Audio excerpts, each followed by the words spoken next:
was just like, God, I don't want to die like this. Like, I don't want to go out like this as a dope fiend in the street.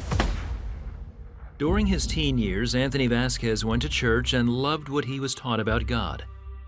But when his grandmother died of cancer and his cousin committed suicide a short time after, Anthony felt betrayed. I felt like when I needed God most, he kind of let me down. Like literally flipped off the sky and was like, I don't need you. Like, I don't need what you got. Like, obviously, you don't care about me. You don't want nothing to do with me, so I don't want nothing to do with you.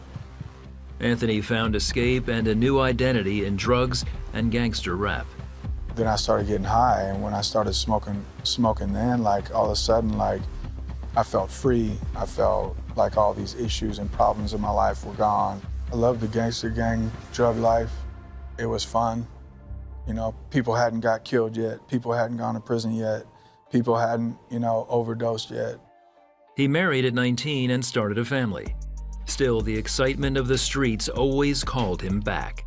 I didn't feel seen my whole life, and so I wanted to be feared. And by the life that I lived, it made me both.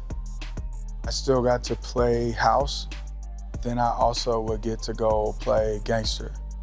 It's cool to be a gangster. It was cool to, be a womanizer. It was cool to be on drugs, and then to go from hanging around this really crazy environment of people and then going back and sitting with a wife and kids, at a table, it just seems so small to me. Over the years, he was in and out of jail several times, and his wife filed for divorce. While Anthony was in rehab, his brother became a Christian and invited him to church. I liked the people that were there. They seemed pretty genuine. Being real with God, I didn't even know what that meant, so I didn't really know how to get there. But I hadn't really experienced God. I just experienced church. Despite the good he was experiencing at church, Anthony still kept his foot in the gangster world. One night, a robbery during a drug deal nearly cost him his life.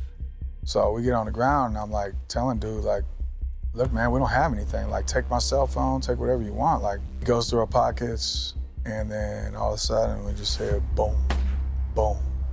And I mean, like, the impact of the shell firing, like, echoed in the little area we were in, and a bullet hit the concrete next to my head.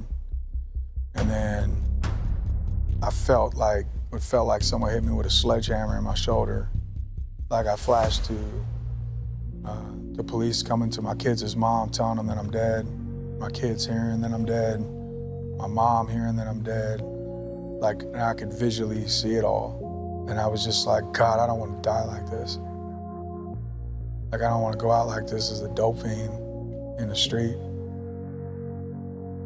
Anthony had been shot in the shoulder at close range. Though he was glad to be alive, he began to experience the emotional weight of his decisions and the double life he'd been leading. I literally felt like my soul and my life were at stake. And I felt this pressure and this fear and this like condemnation and conviction and just like this weight. And I'm fearful for my soul and my life, but I have no idea what to do. And I fall on my knees and I just start crying, and I'm like, God, I don't know how to change. Either you help me or I'm done.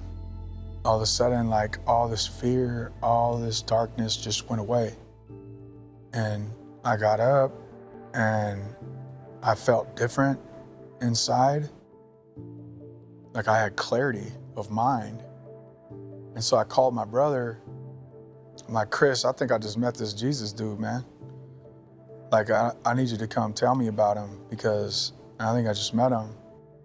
Anthony was radically changed as he put his faith and his future in God's hands. One thing that God has been for me is faithful.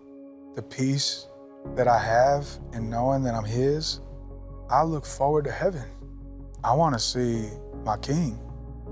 He now works with youth at his church and is a Christian rap music producer. The years of longing for hope and purpose were finally satisfied in a relationship with Jesus. I found my worth in opening up the Bible and seeing scripture that I've read 1,000 times become brand new all over again. I find worth in hearing a worship song that makes me feel like I'm touching heaven. I feel worth in praying to God and knowing that He hears my prayers and that He may not answer them when I want, but He answers them when I need. And sometimes it's no, and sometimes it's yes. But like Paul said, I'm content in all things, whether abase or abound. And in my season in life right now, what I'm learning is to be content.